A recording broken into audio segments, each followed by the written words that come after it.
You're listening to the DFO Rundown podcast with Frank Seravalli and Jason Gregor on dailyfaceoff.com. Welcome to episode 16 of the DFO Rundown. I'm Jason Gregor, Frank Seravalli in Philadelphia. Frank, what's the temperature in Philly today? It's actually been a bit chilly here the last couple of days. It was about 50 degrees, so whatever that comes out to, 12, something like that. I always try and do the conversion on the fly, somewhere in that neighborhood. So it's been fine, but nothing to write home about. Well, on a good Friday here in lovely Alberta, it's pretty nice. Calving season at the Gregor Ranch began yesterday, Frank. So I know that due to COVID, you can't really get out here, but maybe next year we'll have you in some coveralls with some big shoulder pads on to help out during calving season. I'm in. By the way, I was thinking last Friday, grinding out the afternoon, making calls, and I happened upon this Eric Staal trade. And as I'm typing in the tweet to tweet out that the Habs are closing in on Eric Staal, I'm like, God damn it. It's all Tyler's fault. Because I said on the pod earlier that day, buy or sell, I go, you know what? I don't think we're going to have a trade over the next week. I know. It's totally his fault. Yeah, that literally, we did the pod Friday, and that afternoon, I think it was 3 hours after the pod was out, the trade was made. So I lose, and that's I'm just pointing out a stamp, like you can record and play that again. The buy or sell answer that I had, no good. Yeah, no. Hey, that's all right, man. You can't predict the future, but you did break the trade, so you salvaged that, which was good. Now this week, I would suggest there's a much better chance that there's going to be a few more trades as we inch closer to the trade deadline, 10 days away. Let's start with the is there a better chance though? Because I got to tell you, I feel like a debt collector when I'm calling these people around the league, talking to GMs, because I'm trying to beat information out of them that they don't have. Like, I get the sense that they'd happily play ball and share what's happening. The same conversations that I'm having with them are the same conversations they're having with their counterparts, saying like, there's nothing going on right now. Nothing at all. Like, it's so scary quiet. Do you think that all it's going to take is one shoe to drop? And then because I look at this year, like Tampa Bay is obviously a very good team. You know, Colorado and Vegas are good, but man, if you're the New York Islanders, you cannot tell me that they haven't had conversations with the Buffalo Sabres. Anders Lee is still out. And I know they put up 8 goals on Washington last night. So, that maybe we don't need the offense, but I look at the Islanders and there's a lot of teams that once you get in, if you get that extra piece, man, that might be the difference maker. I think once one team does it, another team might say, hey, wait a sec. I think we're close to these guys. We got to try to respond. Yeah, I just don't know this year, because in a normal year, that might be the case, because you're thinking to yourself, okay, well, if I beat this team or I match up against this team in the playoffs, if I can get one extra round, that's another $8 million for my owner, and things are different. There's no fans, or the fans are limited. And so the revenue isn't there. So, you advance another round, you lose more money. It's more operations, more, things that you're spending on.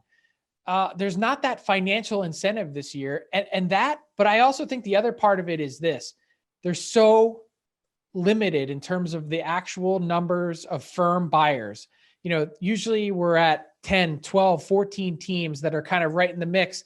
I'm poking around on this guy. I'm kicking tires on this guy. There's 5 or 6.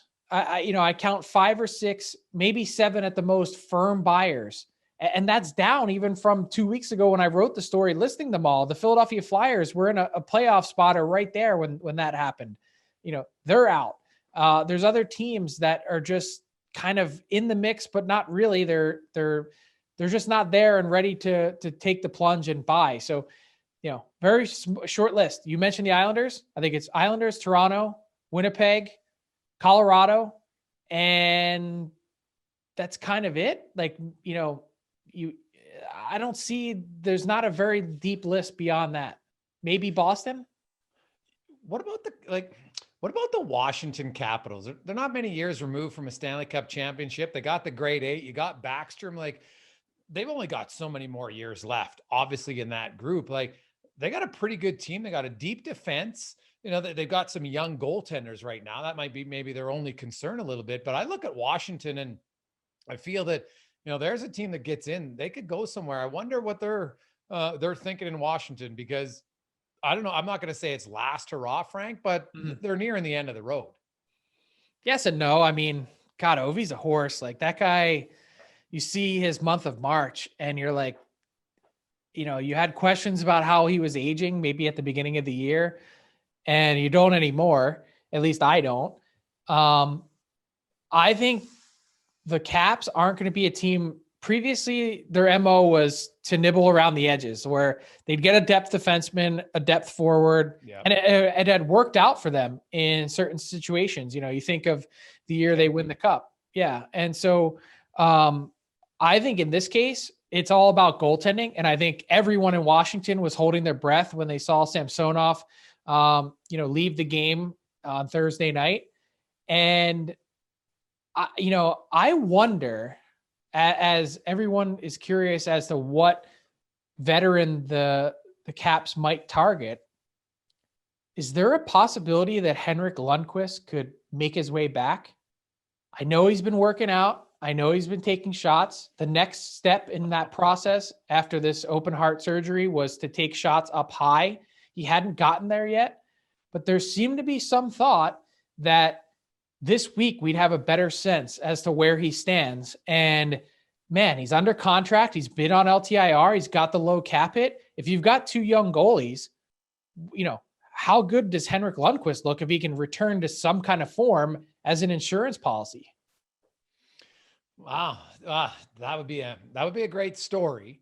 Would it be a great success story? Remains to be seen. Let's get to a few teams where, we look at buyers, the Islanders. I think most of us agree, like Taylor Hall just seems to make a lot of sense for them because Anders Lee's not there. Do you see other teams that would look to try to acquire a guy like Hall? Obviously he's on record, his agent's on record, the Sabres are on record that they're open for business if teams want to try to acquire him. Well, yeah, that's sort of the next part is, okay, so Taylor Hall's out there. Which teams, and I missed a couple teams as buyers when I was just running through that list. I missed Carolina. That team's, we've talked to Don Waddell. They're ready to do just about anything. And I think the Tampa Bay Lightning are a stealth buyer, obviously not for a guy like Hall, but I think there's some suspects, aside from the Islanders. I think some people wonder about Toronto. I don't see him being a fit there, and it's not the $8 million cap hit that's the problem, because you can get it down to $2 million if you run it through two teams, including Buffalo eating or retaining half. I wonder about Boston, and I wonder just a little bit about Colorado, because I think Colorado had some interest in him in the offseason, but it was at a really reduced number. I think they were they weren't willing to even pay $4 million. And I think the Oilers were in that same kind of category. It was like, we'll just throw this at you. We think we're a good team. See if you're interested. And if not, no hard feelings. But I think they were kind of in that mix. Well, I'll tell you right now, Edmonton's biggest weakness is a second line left winger, or you want to call it first line. I don't care. Either one. They've got Nugent-Hopkins as a left guy, and Dominic Cahoon's just not a top 6 left winger. He just isn't. So I think that's an area. You mentioned you can get it down to $2 million if you make it. But then what are you going to pay to, what's your acquisition cost? Not like, put aside the cap gymnastics for a second. Yeah. Well, that's, what's he worth? I think Edmonton, if they could almost feel confident that they would re-sign him for that, then you might give up a first rounder, maybe. But Edmonton's got some young defense prospects that are pretty good. They're not all going to play in Edmonton. You're not going to have Samorikov. You're not going to have Broberg. They've got all these guys. They're not all going to play in Edmonton, right? But I don't think they're not going to give up one for a rental. It would have to be one where they're pretty confident that rental would either re-sign, right? Or it's a guy like Rickard Rakell, who they know they get for at least 2 playoffs, right? I don't see them trading one of their top prospects for a pure rental. What would the reaction be like if they were to get Hall? Well, it would be mixed. I think you would have a lot of people that in Edmonton that realized, like, if you look at Taylor Hall for a long time, before McDavid, came, he was kind of a freedom fighter up there, right? Like there was him and Eberle, and Nugent-Hopkins is a good second liner. He's never been a first line center. And like Hall was top 10 in scoring 2 years when, his centerman wasn't even really close. And when he was doing that, Frank, it wasn't on back of great power plays, because early in his career, he was never a great power play player. The year he won the Hart in New Jersey, he was, but he's a guy who's more so always been better on 5-on-5.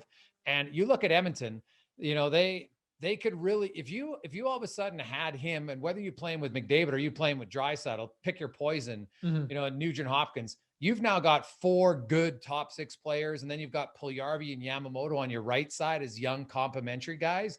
You would have something there in that division that you could legitimately say, hey, we can now compete with Toronto's top 6 straight across the board. It's close now, but I think that would make it legit. And definitely with Winnipeg. And, Edmonton's defense, Darnell Nurse has really filled a hole that I don't think many thought. Like, Darnell Nurse is having a Norris Trophy consideration type season. And that changes your whole team when you have a guy who can play 28 minutes a night and play as well as he does. Yeah, no question. I mean, he's been everything this year that they could possibly have wanted and more, like exceeding expectations, particularly, in a year where you went in with a lot of concerns due to injury. So I think there's 2 questions for me with Taylor Hall, and we touched on some of this last week. Is one, how good is he? Because, he was clearly a driver in New Jersey, and, you think back to the Hart Trophy year, and I know he's going to eat well off of that for a long time. But Arizona and Buffalo now are 2 stops in a row where I'm not seeing the hype. And now in Buffalo, it's so hard to tell with how terrible that team has been. How productive can he be? And then also, we hear starting asking price, initial asking price, first round pick. Like, he hasn't shown that he's worthy of that kind of return. Well, let alone the cap hit. Yeah. Well, Buffalo, they might be asking for a first, Frank. They might have to settle for, a prospect in a second or something, just because, as you mentioned earlier, cap hit, there's not a ton of buyers who can even find ways to make that work. And that's where a team like Toronto, who's willing, like, I think Toronto's a team with their general manager, they're looking to go for it this year a little bit. They wouldn't be afraid. They've stockpiled lots of assets over the year. They've clearly got maybe the most money of any ownership in the NHL. So if all of it costs them is $2 million, that's a team that I would think that would look to say, hey, why not? Because we don't have to face Tampa. We don't have to face Boston.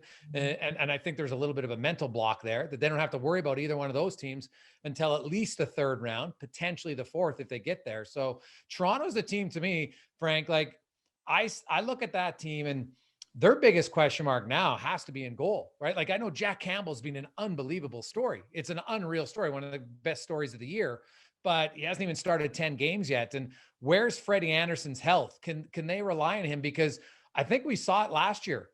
Colorado goaltending ultimately cost them a chance to go to the Stanley Cup final. And not that it was bad goaltending, because their goaltending got hurt and it just kept getting hurt. So to answer your questions, here's my intel is that Freddie Anderson's getting close. They're being super cautious with him because, and Pierre LeBrun reported a little bit of this on Insider Trading on Thursday night, that the idea is that he came back too quickly last time from his injury. And so they want to make sure this time they get it right. So I think he's getting a lot closer, but Jack Campbell has played so well, 7-0 now. And he's just running with the ball that they don't feel any need, at least is my understanding, to go out and do something on the goaltending front, because they think a healthy Freddie Anderson, who's now gotten some rest after playing a really arduous schedule with all the injuries they had in net, coupled with how well Jack Campbell has played, that gives them enough confidence moving forward where they don't need to go out and do something, that they have more pressing needs. And so it's not on defense, it's at forward, which we've talked about and we know. But the one thing I've learned about Toronto and the way that they approach things is, for them, it's all about fit. It's stylistic fit as much as it is anything else. And they're looking for a very specific type of winger that they can plug in. And so I think that they're more suited or more interested. We mentioned Granlund.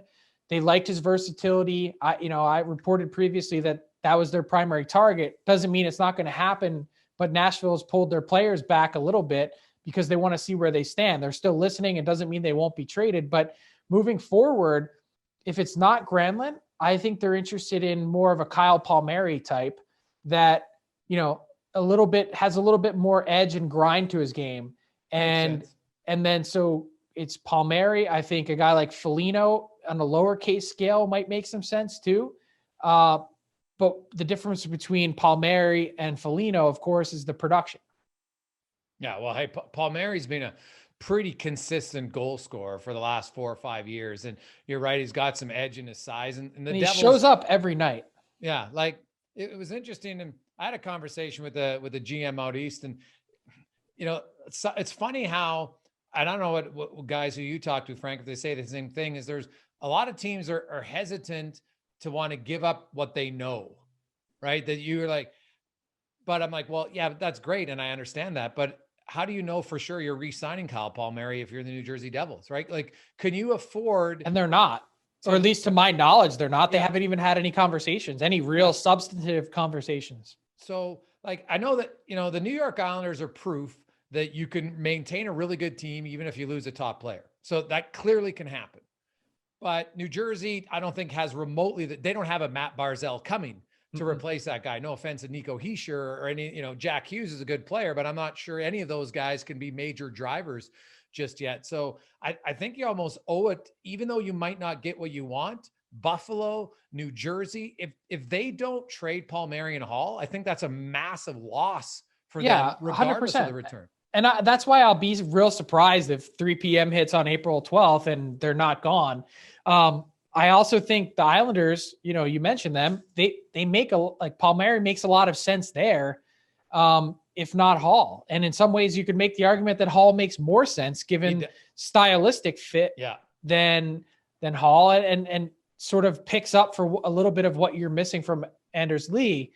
Now, and I do, I just want to touch on this one thing because you did mention it.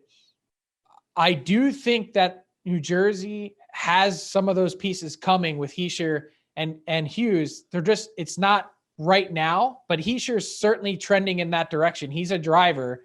And I think moving forward, they're in an interesting spot because they're not good enough to be in the race, but they're not bad enough to be in the lottery situation, just yet. And they want to maintain that competitive culture, that we're trying to win rather than trying to tear it all down. So Palmieri, there was some hesitation, but I don't think there's any question that he gets moved now. The Nashville Predators, Columbus, Chicago. Chicago is an interesting one for me. I can't. Maybe they make a small little ad. Like I remember when they added Michael Handzus, and people didn't think that was anything, and he played a huge role. But I look at the Nashville Predators, and they're banged up beyond belief, Frank. But they're still winning games, right? Like they've had a lot of young defensemen step up on that team, and like I just now. With Ekholm having an extra year left in his contract, it would seem like a very odd trade now as your team is finally playing well, your guys are grinding it out, and you trade away one of your best defensemen because you think you might lose him in another calendar year. Like that to me, I just don't know I don't think David Poile can make that trade right now. I agree with you. And I think the ask has been high, and I think other teams recognize the expansion draft complications that come with acquiring Ekholm, that I think it makes sense to hang on to him. And if you are going to trade him after the expansion draft, where a team gets a full year out of him, or, hang on to him for another year and move him at next year's deadline. But I think a guy like Granlund, a guy like Erik Haula, those guys could make more sense, where if you feel like whatever you're getting back justifies, taking those guys out of your mix as you're trying to get into the playoffs. Because these GMs have it's a push and pull, right? Like you want to keep your job, but you're also the steward of the franchise, where you're trying to, be a fiduciary responsibility to the overall, direction of the group. And so, on the one hand, I'm sitting there saying, like, as much as David Poile wants this group to get in and to do something because he's got a lot invested in it, at the same time, they have to keep an eye on the future because they've got a situation where they're probably not beating Carolina. They're probably not beating Tampa in a 7-game series. Those are the teams you're going to have to face in the first round. Does it really make sense to hang on to those pieces if you're getting a decent return? What do you think Florida does? The Aaron Ekblad injury is just devastating for that team. Yeah. They've got a pretty good team and a lot of other pieces. Do they suddenly try to get a Savard potentially? like, it's hard to replace Aaron Ekblad. I'm not sure you can do it with one guy. They're going to have to do it by committee, but like Florida was a really competitive team. And I know that you felt that they were a notch below Carolina and Tampa Bay, and I'd probably agree, but I don't think it was a big notch. I think they're close. And as we've seen every year in the NHL playoffs, anything can happen. And like that franchise hasn't had much success in a long, long time. I'm very curious about Bill Zito, because I keep hearing rumblings that he might make a big splash. I think he's talking to everyone. Like, he's one of those guys that's constantly on the horn. He's curious about a lot of things, but I don't know if he's going to end up pulling the trigger or not, because there's a lot of different ramifications. I think he'd have to probably offload a contract in order to make some of that work, not cap wise, maybe more of a budgetary thing. And so maybe there's a conversation where he could convince, ownership there that, he needs to do something, but they've realized two things, and you hit one of them right on the head. You can't replace Aaron Ekblad, not with how well he's played this year. And two, they don't have a lot of currency. They're not trading picks. They're not trading prospects. They don't have a lot of prospects. And so, then you start to go down the list. Which of the guys that we could acquire are really difference makers? And so Savard would be one. Again, there's an acquisition cost, and are you going to re-sign him? Is it a possibility? I think they were interested in Shane Gostisbehere, and I think that piqued their, I think that's exactly why the Flyers threw him on waivers, knowing that he's from Florida, one of the few original Florida Panthers fans growing up in among players in the league. And I think, they couldn't make the money work in that situation where they couldn't move a contract. So it didn't make sense to pull him in at full freight. So I think they continue to scour the league, and they've got one trade chip now in Chris Driedger, who is expansion draft eligible, obviously. And he's a guy that, I wonder how deep that goalie market is aside from Jonathan Bernier. Do you think Chris Driedger is maybe the next best guy? Do you think with cap hit wise that Driedger makes more sense than Jonathan Bernier? And so they're pursuing all their options. And after signing Spencer Knight, Driedger's kind of like the one guy that they have that they could trade. Oh, yeah. I think there'd be a lot of teams interested in him. He's, you'd get him into your fold now. You get a little sense of him. He gets a sense of you, and he's a pending UFA, and you could re-sign him. And I think there's a potential there that you could re-sign him at a pretty good number and get great value on the return of that number moving forward. Now let's go across the country out west, where suddenly there's 4 teams within 4 points for that final playoff spot. The LA Kings are one of them. They got a lot of young guys coming. I'm not sure Rob Blake's going to sacrifice much of the future, but part of the development process, Frank, is getting some playoff experience for your young players, right? They're only 4 points. There's Arizona, there's St. Louis, and the San Jose Sharks who are actually playing well because they're getting goaltending suddenly. What do you make of the Kings? Do they do anything? I think they're deadline neutral. I don't think they're going to be in a position to add maybe a small piece here or there. And I don't think they're going to be selling off pieces.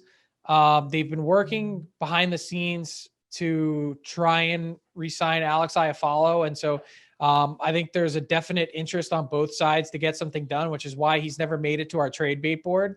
And then the other guy, here's an interesting one that I wanted to throw at you. I heard from a team out east earlier this week. What about Sean Walker?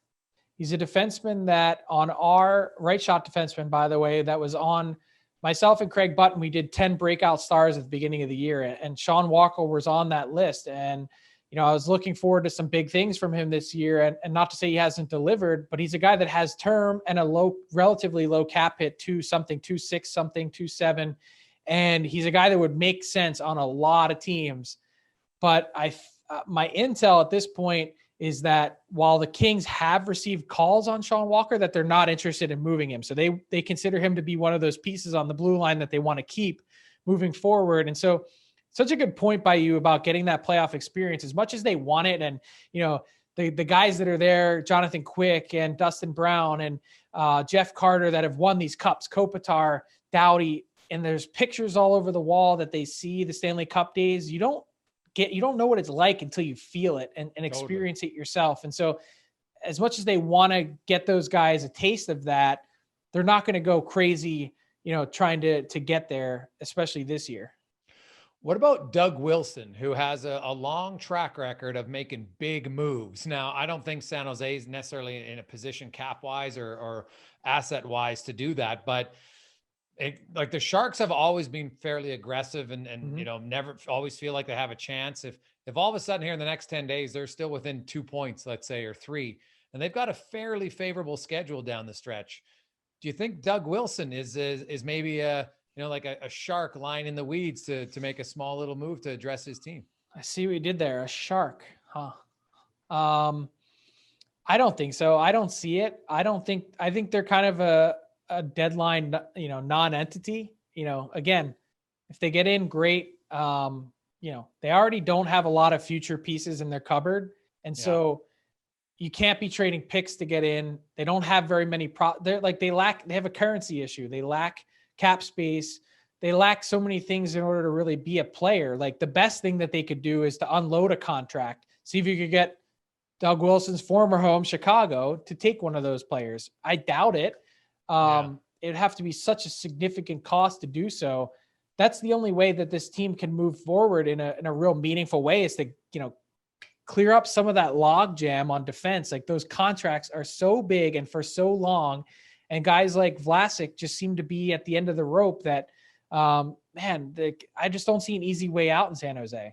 No, I would agree with you on that. I just wondered if it might be, you know what, we're going to take a last run in it because who knows because I think the future might be painful a little bit for San Jose after, like, Doug Wilson has the most regular season wins since he's come in the NHL. Like they've had a really good franchise for a long time. And, some years, I think if you ask those players, they'd admitted that maybe they left some opportunities in the playoffs looking back for those years, but they've the day of reckoning is what they're facing. Yeah. In a cap world, is like they were competitive for so long and traded picks to be in the mix for so long.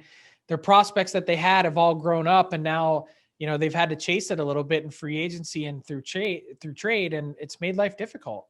No, it has, but I'll give them credit because you look at like Chicago's, when they had their big peak, it didn't last that long, right? Like, the LA Kings didn't last that long. Like the Sharks they've never won the cup, but man, they had 16, 17, 18 years of really competitive, legit hockey. Really competitive. But now that's how it works. It's cyclical. What about Arizona? Right. I know Connor Garland, other than wanting to maybe get a tighter fitting helmet, was one of the greatest scenes ever I've seen in a long time. Absolutely love that, by the way. I thought it was so funny.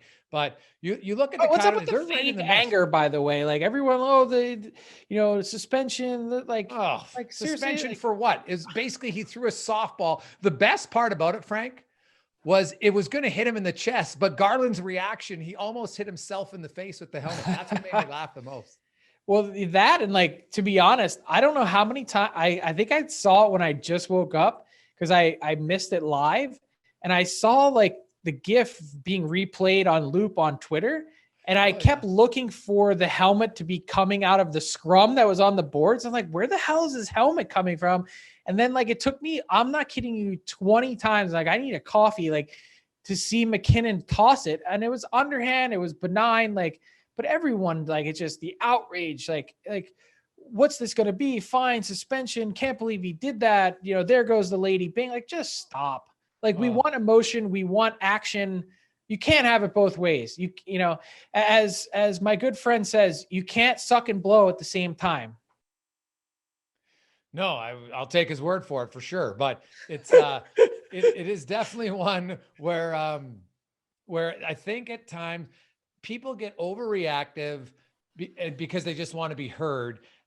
And as long as it's not their player, then they're okay. But I'm like, but if you want that for other players, then eventually it's going to happen to your guys. So if you want emotion in the game, just be like, hey, take it for the comedic relief that it was. No one remotely got hurt whatsoever. And I think the NHL there were so many layers to it. Yeah. The NHL he fined him, I think, Frank, just because of the optics, but that is there are hits from behind every game that are 50 times potentially more dangerous than that. And nothing ever happens about it. So I thought give Nathan, and I actually liked his post-game comments even afterwards a little bit more, right? He didn't deny it. He was just like, yeah, I told him heads up and whatever. It was funny. So good. It adds a little emotion. And I hope that we see more of that. It does lead me to one point though. We've seen McDavid had an elbow in Kotkaniemi. He was clearly frustrated.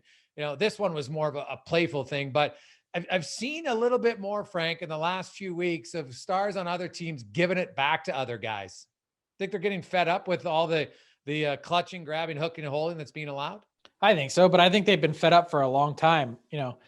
maybe what's boiling over is some of what we've talked about all season long is seeing the same guy 7, 8, 9, 10 times in a season, plus the fact that it's just game after game after game, a steady diet of game nights where, I don't know, you just get frustrated with something and it boils over. So I don't know if it's necessarily star related, even though those are the guys that have popped up, but I think they've been feeling that way for a long time.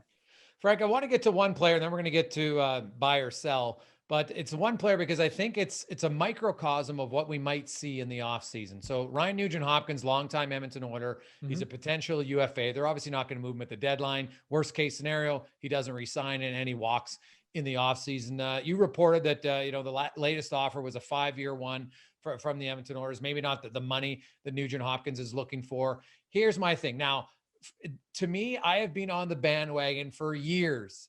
Term is what crushes teams in free agency. And time again, they all forget. If I was an Oiler fan and I heard that my GM was offering a 5-year deal, because if he's offering it to one of his longest standing players, then he's probably not going to offer more than that to guys like Larson or Tyson Barrie or others. I would assume. I could be wrong.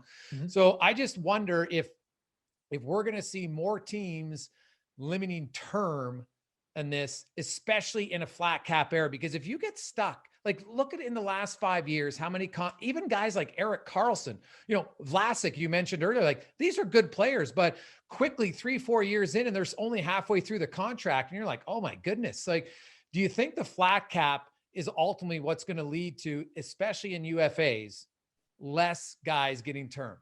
I would hope so. I mean, it's about time that everyone's connected the dots. Like last time I checked, Father Time remains undefeated, right? There's very few players, if I was running a team, that would garner a real long-term deal. Like you could have paid Connor McDavid $20 million and could have made the argument that it was worth it. Like whatever he signed for, you get him for as long as you can and lock him up and get that deal done. Draisaitl, special players, same kind of thing. When you're talking about, non-superstars, good players that help, your team win, I'm not going over 5 years for just about anyone.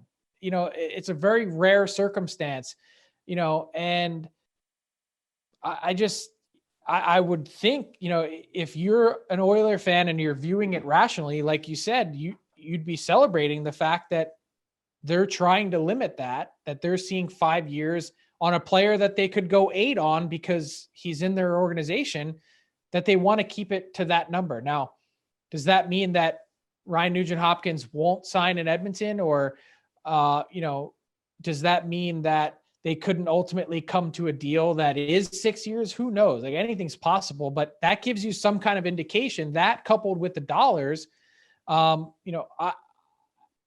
not they haven't found common ground to this point. So whether that's the term or whether that's the dollars, I don't think they're there on either part of it. And they're in a spot now where it's 12, 13 days before the deadline. And I think, the Nuge camp and Oiler fans that are interested would have already wanted this locked up by now. They'd want it done. And I think this is one of those situations that, to me, I don't have a crystal ball, but the way I'm seeing this play out is that this goes down to the wire, right before free agency opens, that they're still trying to hammer this out. Okay. Let's bring in producer Ty for another week of buy or sell. Yes, let's do it. Buy or sell, as always, guys, brought to you by Jock Market, jockmkt.com. DFO20 is the promo code that gets you a $20 deposit bonus. And just like I did last week, I got a couple of players I'm eyeing up on Jock Market. The first one, his stock might be a little bit high right now, but I don't think it's as high as it should be. And that's Adam Fox's the Rangers. Maybe getting some chatter in the Norris race. 9 points in his last 4 games. The other one, Marty Neckash. I think I'm saying that right. Am I saying that right, Frank?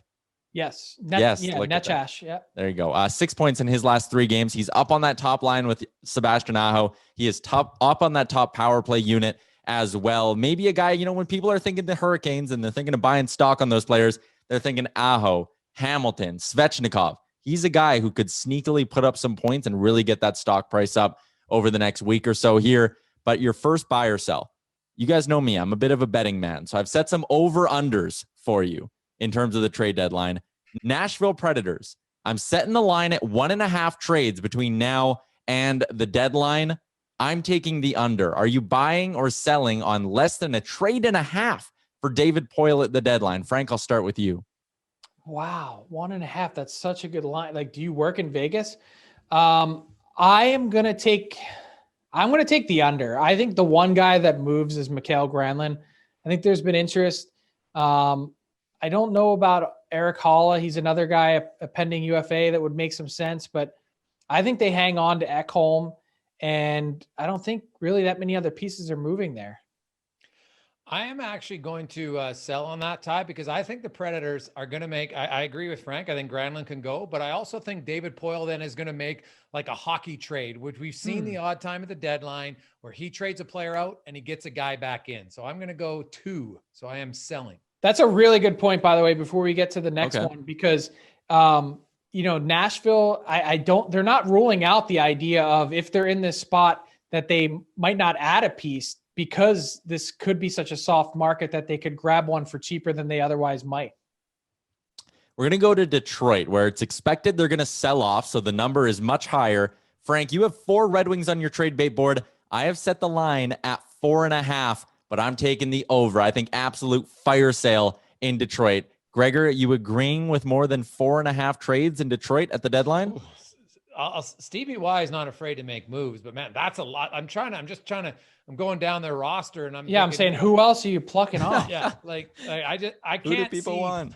I'm trying to think, has a team ever traded 5 players? That'd be a great question at the deadline. I'm going to go under just because I think 4.5 is I think that's a real safe bet for me to go. So I will sell and say definitely under. I thought you were going to give me a line of like 2.5. Me too. I will take the under for sure. It's never that easy. I'm going to take the under as well. Glendening, I think is absolutely going. Bernier. I think Bernier, and I'm pretty sure on Bobby Ryan. The guy that I'm not sure on is Mark Stahl. So, and then after that, I'm like, who else are you going to get that gets you up to 5? Maybe like a Sam Gagner, just another depth piece that they throw in somewhere to get a 6th or a 7th. Do 6th or 7th ever pan out? Like it's like free currency. Hey, Andre Palat says hello. Yeah. No, they do at some point. Like you get one every draft or whatever the number is, but like teams trade those like all the time. Oh no, they do for sure.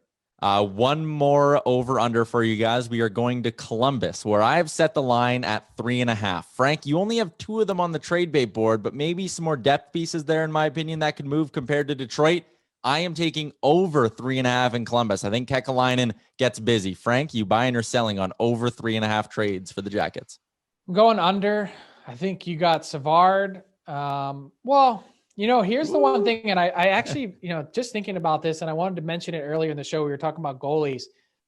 I think Elvis Merzlikins is really interesting because he's also expansion exempt. Yeah. Mm-hmm. And so that's a really key nugget that Aaron Portzline from The Athletic pointed out. And so he makes a lot of sense for a team to go after, not just the contract, but also the fact that he's expansion exempt. And so you got one of their goalies. Okay. You've got Savard, you've got Foligno, and then I think there could be a depth pick, Michael Delgado, Riley Nash, there's someone there that they could move. So what was your number? 3.5, and I'm going over. Yeah, I'm going to take the over. Frank talked himself into it. Yeah, I like it. Now, does that include a coaching change in the offseason? Because then I would go over. But I'm going to go under. I think it's challenging to see. But I will say this, and totally irrelevant to this question. Laine needs to be qualified at 7.5 in Columbus. What happens there? That's why he's no longer in Winnipeg. Ty, we'll ask you. What do you think happens to Laine? Maybe that's a buy or sell question for down the road in the offseason. For number 4 here, we're going to come north of the border. That was a total punt, by the way. What do you like? Come on, answer the question. I'm a professional fence sitter. This is like rapid fire. The only thing is you have to answer the question. That's I like that rule. Damn straight. I'm a hot take guy. All I do is spit hot takes. Laine's in a deal for Eichel this offseason. Book it. Ooh, all right.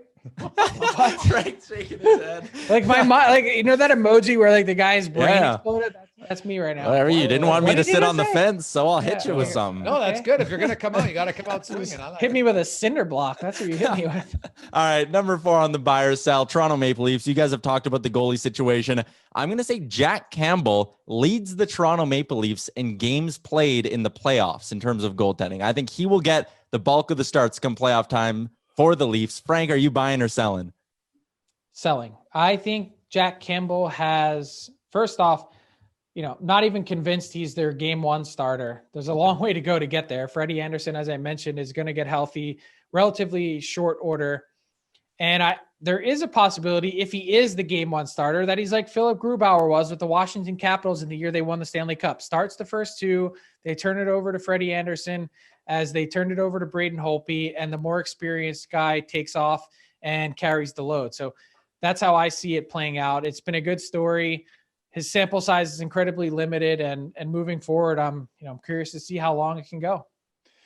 The thing about Campbell is, and we've seen there's, I wouldn't say a lot, but there's been a significant amount of goalies who are late bloomers in their late 20s. And you're going to mention Jordan Binnington, right? Yeah. Well, yeah, he was even younger. But you look at Mike Smith, and then you look at, obviously Tim Thomas is probably one of the best ones ever, but, even Hasek was a little bit older. Now Hasek's on a completely different level, but Jack Campbell, to me, the wild card is just the health of Freddie Anderson. If Freddie Anderson's healthy, I think it's a no-brainer he's playing. But Frank, the fact that you mentioned he came back early, to me, that rings a big bell of because if you come back, that to me, there's something significant that potentially could be re-aggravated again, right? And what about Campbell's own health? Yeah, well, that's fair too. You're right? That's fair too. So I think it's a really good question, because I think the one big question mark in Toronto right now is not the play of their goaltenders. It's the health combined of their goaltenders. They're lucky that, if Freddie Anderson gets hurt, well, then they can go to Jack Campbell and he can probably play 4 or 5 games. So that's a good issue. But to me, that's a little bit of a concern. So I like that question, but I still got to go with Freddie Anderson, because I think when he's healthy, he's still a better goalie. This is why we keep Tyler around. Exactly. Number 5 on this one, sticking with North teams, sticking with goalies. Thatcher Demko. Frank, you broke the signing, I believe. 5 years, $5 million. I think that's a good deal for a guy who could be a number 1 goalie down the road. I think by year 3 of that contract, it is considered a value deal around the NHL. Gregor, buying or selling on Demko making that contract a value contract? Oh, dude, I'm buying hard on that. Okay. I would go even 2 years. I think Thatcher Demko, you look at his age and his development curve, you get a guy, Frank and I talked earlier about term. I love 5 years. You look at some of the goaltenders, and Carey Price, one of the best goalies in the league for a long time. That contract's going to be an albatross near the end. Bobrovsky, same thing. And I look at 5 years for Thatcher Demko. He's just coming into his own now. He definitely doesn't have a lot of tread on his tires whatsoever. I think you look at an organization, you need a goalie, you need a defense. They got Quinn Hughes. They got Pettersson. If he can stay healthy, my concern there is more of his body type, if he can handle the wear and tear. And then you got Horvat. They've got pieces in all different positions that are key. I really like the Demko sign. I was kind of surprised people were, he hasn't played enough games, yada, yada. You know what? When you have a guy who has talent, sometimes you got to roll the dice on it. And I think this is one that comes up as a value contract, maybe even sooner than 3 years. Ooh. Yeah, I agree. I think it's, I'm wholeheartedly buying. This is an easy one for me. I think what we're talking about here is, and let's compare it to a second for Markstrom, because that's what Canucks fans want to do is we kind of gave Demko the money that we could have just given Markstrom, a guy who is, you could say more proven based on the games played and based on the value that he showed to the team for the last couple of years. But to me, it all comes down to where they are in their career cycle, because Thatcher Demko at 26, 27, 28 should be way more valuable than Jacob Markstrom at 32, 33, 34. And so that's really what the Canucks are paying for.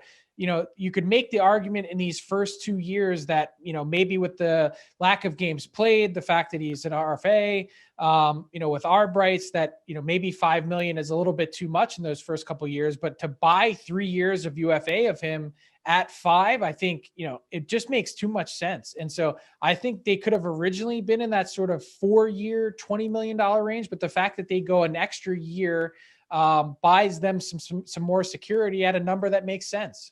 There you go. Another segment of buy or sell. And by the way, there's no way a Finnish GM lets his prized Finnish player walk because of an arbitration number or a qualifying number, right? Come on. Not after trading Pierre-Luc Dubois for him. Yeah.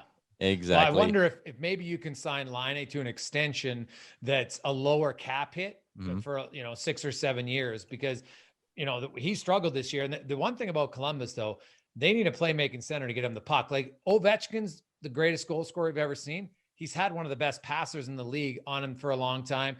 Oates and Hall, look at Brett Hall's numbers when he didn't have Adam Oates, right? Like he's still a great goal scorer.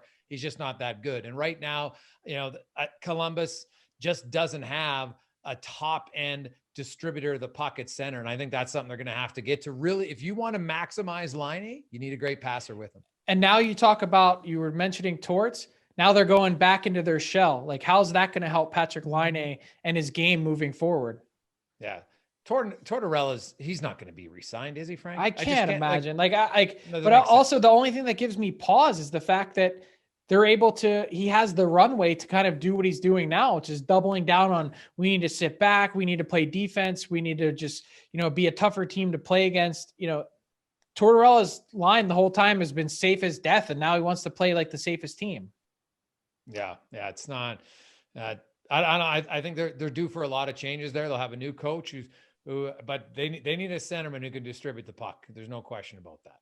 And it's funny because they had a couple guys that could do that. The most sidetracked edition of Buy or Sell is brought to you by Jock Market. Trade player shares in real time. JockMKT.com. Again, that promo code is DFO20. Gets you a $20 deposit bonus. That's Buy or Sell. Well, when you have good questions, sometimes it just goes off in other categories. So yeah, well, we went outside the lines a little bit. Sorry, Ty. Hey, we had a fence sitter too, so we had to punch him in the teeth a little bit. He did come back though. He came off the top rope. Well, like Laine for Eichel. Where did that come from? What?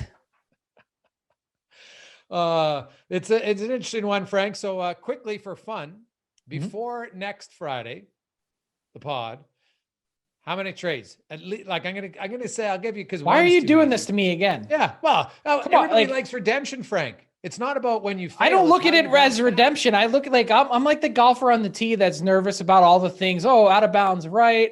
I'm not thinking about how I'm going to pummel a drive down the middle of the fairway. I'm thinking about all the problems. And so now when you give me how many trades, I'm like, don't leave this to me. What are you doing to me? Yeah, well, I'm going to tell you right now, Frank, I think there's going to be lots near the end, but I'm going to say, but when we come here next Friday morning, there will be at least 2 trades to discuss.